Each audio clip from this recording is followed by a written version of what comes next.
Welcome to the show. The following video is a re-upload from Macabregorium Labs, link in the description. My name is Bats, and I'll be your host today as we discuss 13 cartoons that were designed specifically to sell you toys, volume number 1.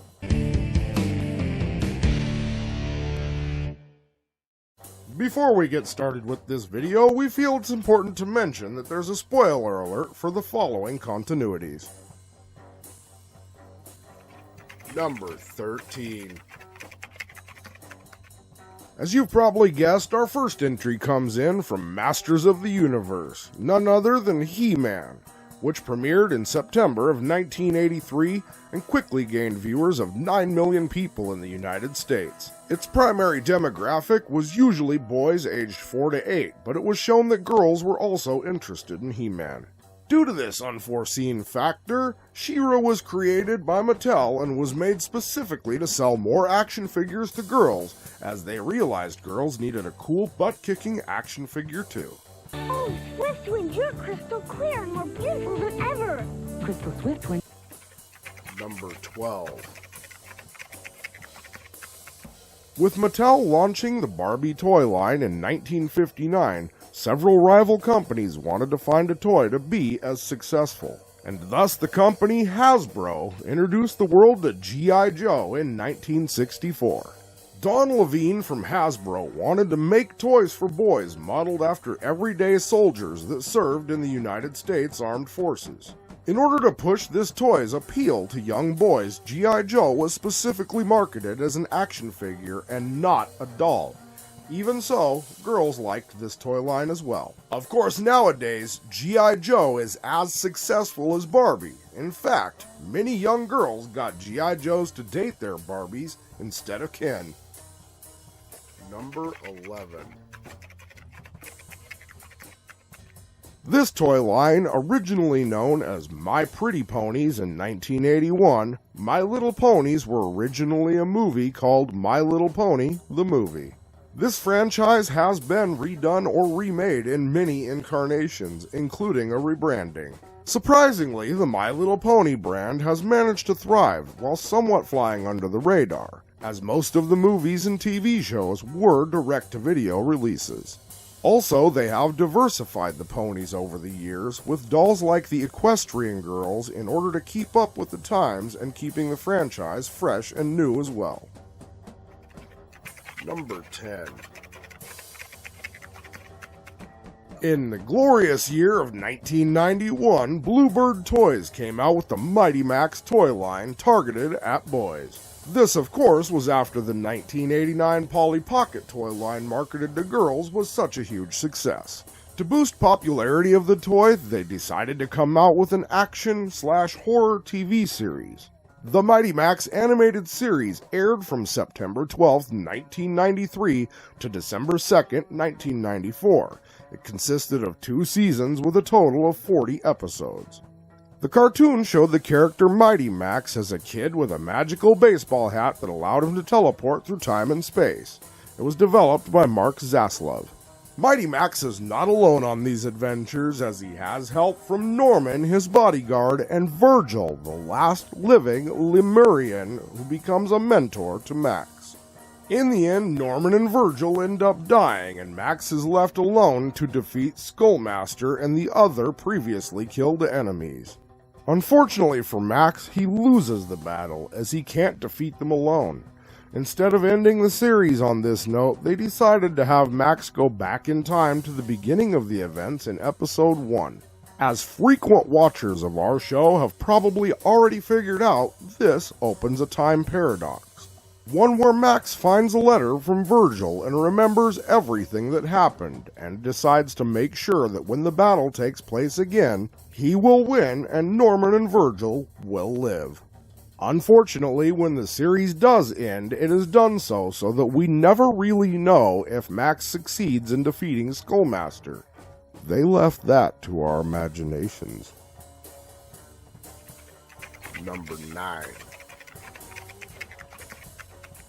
So once again, the 80s brought us an amazing toy line that dominated the market. In 1982, the Cabbage Patch Kids were brought to us.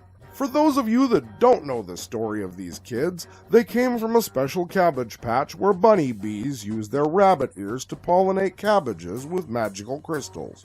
And trust me, you can't make this stuff up. The main attraction of these garden cherubs for kids was that you could not buy them at all. You had to adopt them from a cabbage patch and promise to give them a great home. Number 8.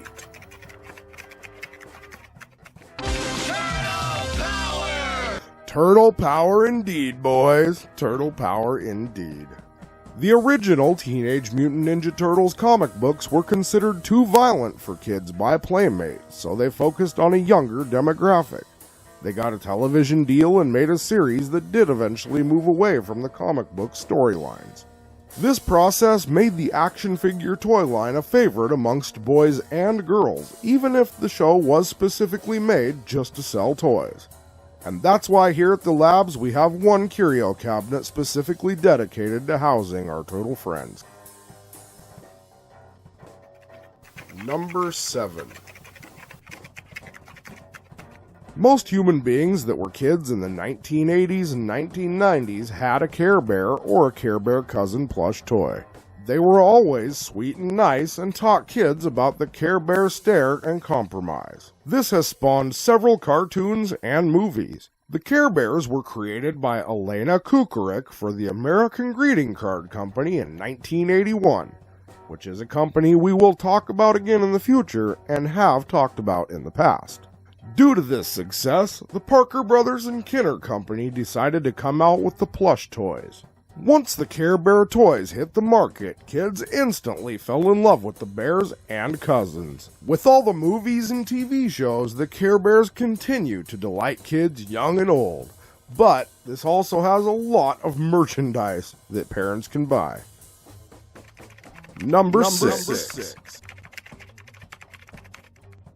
Getting back on par with more of what we're about, we all know our next entry is completely evil. When you hear Dungeons & Dragons, you might think of a group of nerds sitting around playing a fantasy RPG for hours or days. Now, while that is true, us included, the 80s were able to make it more popular with everybody. The Dungeons & Dragons cartoon series was based on TSR's role-playing game. It consisted of 3 seasons and a total of 27 episodes.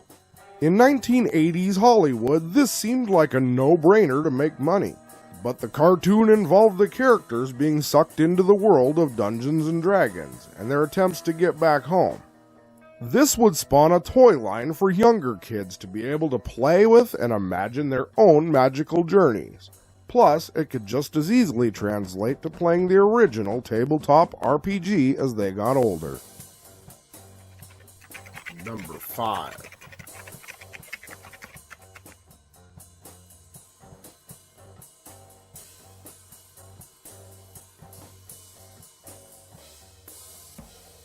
That they may be. They may be the robots in disguise, but there's no hiding the sinister truth behind the creation of this toy. With the success of Mattel's Masters of the Universe toy line, Hasbro wanted to make a toy that could have the same success. In 1984, Hasbro launched the Transformers toy line. There was even a cartoon that had a total of 98 episodes to get kids interested in this toy line over the He-Man and She-Ra craze. The main idea of this series was that there were 2 alien robot factions engaged in a war that eventually lands on Earth. These toys have definitely stood the test of time, as to this day there are remakes and reboots constantly whether we want them or not. Plus, the toys are fun to transform. Number 4. Our next entry may seem like a bad idea at first until you see the characters, the Pound Puppies. The Pound Puppies were dogs that were locked in the dog pound and needed to be adopted. And with 2 seasons of these adorable characters, how could anyone resist? The original Pound Puppies cartoon series only aired for 3 months from September to December of 1986, with a new series revival happening in 2010. Without the cartoon series, the product line may not have been as successful, and many puppies would have never gotten their forever homes. I would like to point out that Goats wrote this script. It's awesome. Number 3. Jem and the Holograms.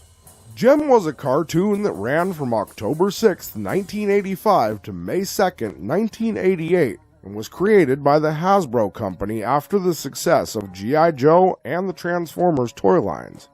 During this time, the Barbie brand was very big with girls, and the Barbie doll's packaging usually made an entire aisle of the toy store, well, pink. The toys for Jem and the Holograms, as they were ultimately known's packaging, had a lot of pink so that they could easily fit into the Barbie section of most toy stores.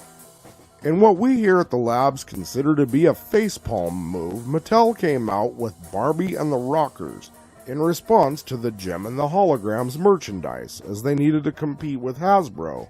The accompanying TV show followed Jerrica and her band, the Holograms, trying to play music to keep her family's charity open. The charity in question helped out girls that had no homes or abusive homes by giving them a good home to live at the Starlight House. Number 2. Riding on the success Mattel was having selling toys in the 1980s and 1990s, they struck gold again with the Popples. The Popple creatures have pouches on their back that enable them to turn into balls, and they got their name from the pop sound they make when getting out of their balls. They are a plush toy that looked like a cross between a puppy and a teddy bear and came in all sorts of sizes and colors. As we have discussed in other School of Boredoms, the crew behind these little designs was the TCFC, or those characters from Cleveland. Of course, having a television show increased the sales of the toys and made them a fan favorite.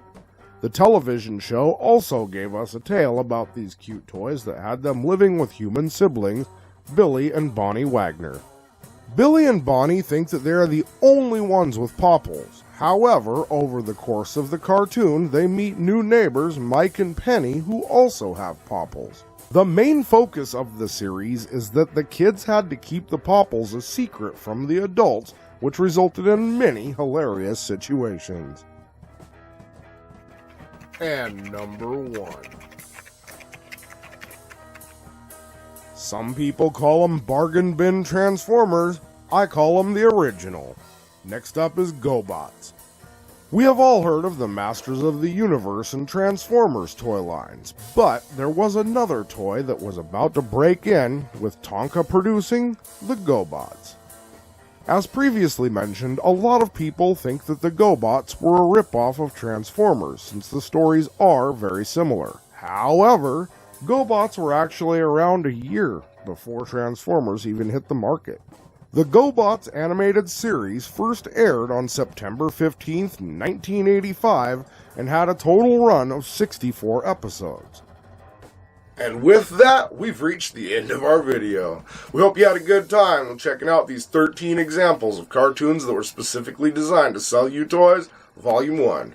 I've been your host, Bats, and as usual, think for yourselves and keep it creepy.